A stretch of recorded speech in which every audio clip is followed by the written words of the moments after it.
times as tough as they are, we present our formula for the cheapest kind of amusement, nightmares. First, you eat a real lobster, not the kind they send to Congress. Then you add milk and mix in a horror story. We've all heard of the worm that turned, but this is the bookworm that turned, inside out. Of course, if you can work up a chill, it helps. And a little ptomaine poisoning will get your mind off your other troubles. And when you get that delicious feeling which is a cross between delirium tremens and the 7-year itch, you know that something will come up any minute. Oh, oh, oh. A good nightmare always begins in a dark cellar with a coffin. The caretaker comes down to see that all the ghosts are locked up for the night. He'd better keep away from the casket or he'll be coughing. Grrr! But he doesn't care. You can see how brave he is. So he decides to ask the guy his name and how he feels. Why, it's Dracula, the guy who invented necking. The caretaker decides to run out and have a good fit. He's afraid that Dracula may want a blood transfusion any minute. But when he tries to go away, he meets himself coming back. It looks as though he's having his ups and downs. He acts like Congress and always ends up where he started. This exercise is good for water on the knee, water on the brain, and other naval diseases. It is also a good way of enjoying the jitters without drinking alcohol. The poor fellow is afraid to go to bed, so he sleeps in a hammock. Dracula wants to start his stuff. He thinks he's clever, but we can see right through him. So the caretaker comes downstairs with a hatchet.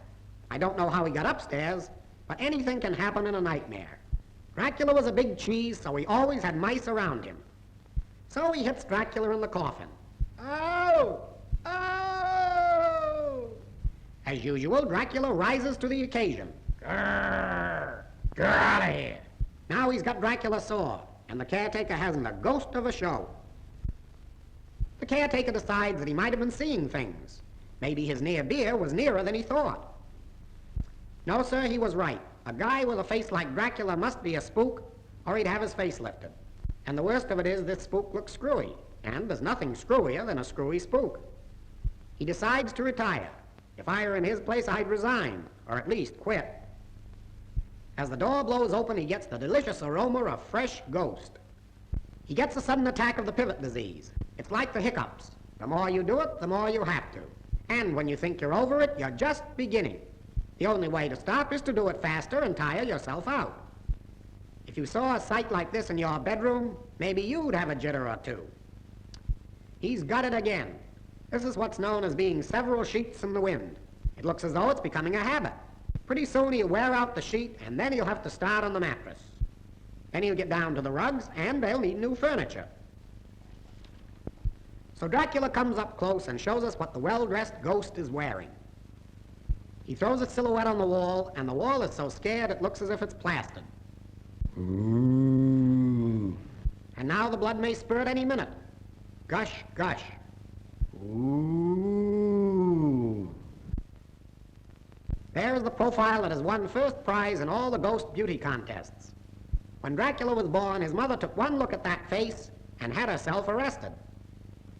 So he decides to go back to his coffin and sleep for 100 years until Congress decides to do something about the Depression.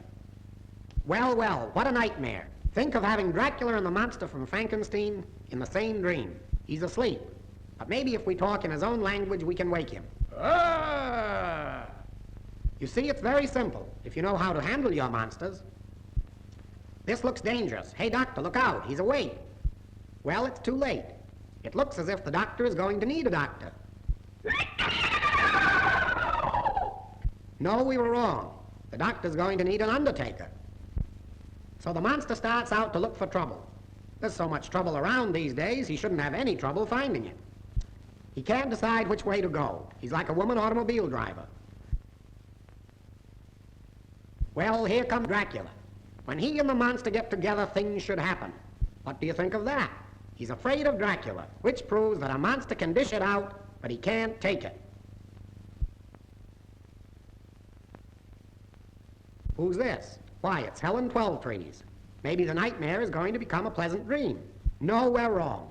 The monster is still around looking for trouble. The man is telling Helen she has no business being in the same nightmare with Dracula. But Dracula is nearby, and the gentleman's finish starts to begin to commence. Meantime, the monster is looking on and studying Dracula's technique. Helen is beside herself, and now something else is beside her.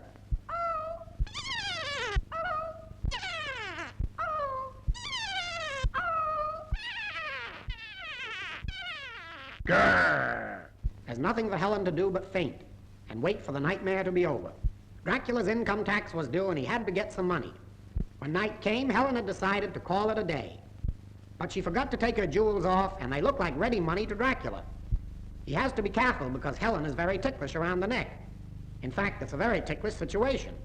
And of course, the monster is taking it all in. But suddenly Dracula throws caution to the winds and his fingers to the windpipe. Finally, the deed is did, and Helen awakes in her sleep.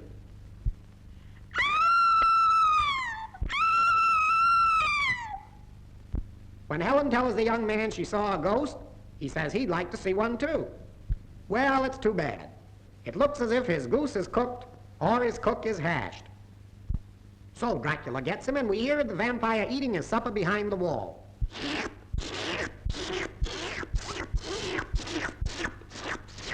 It's becoming tough. Every time Helen talks to a man, Dracula gets him. At this rate, she could never get married because she'd be a widow every 15 minutes. It looks as though Dracula has finished his entree and is coming back for the dessert. The monster is still around, and he's getting a lot of bad ideas. There comes Dracula in disguise, but we'd know him anywhere. You can always recognize him by the fourth toe on his left foot.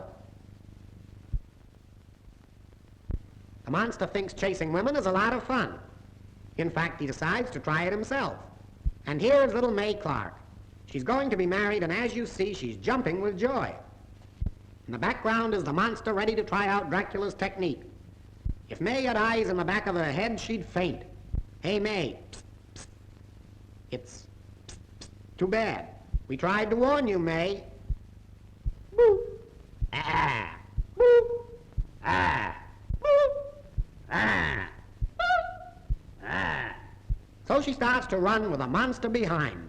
They start to play follow the leader. Then it becomes ring around the rosy. May is so scared she's running around in circles. If her fiancé sees her, he'll think she's nutty. She finally tells the monster she can't play anymore because she's got to be married. The poor monster is broken-hearted because nobody's afraid of him.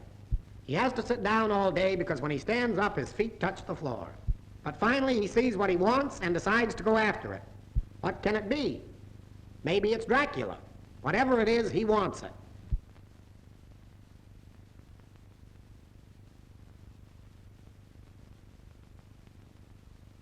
Why, it's our lobster and milk friend, and look where he is. He'd better look out or the monster will get him. It's a good thing he's waking up, or he might fall and break his chandelier. And the moral of this story is, you can milk a cow, but a lobster is very ticklish.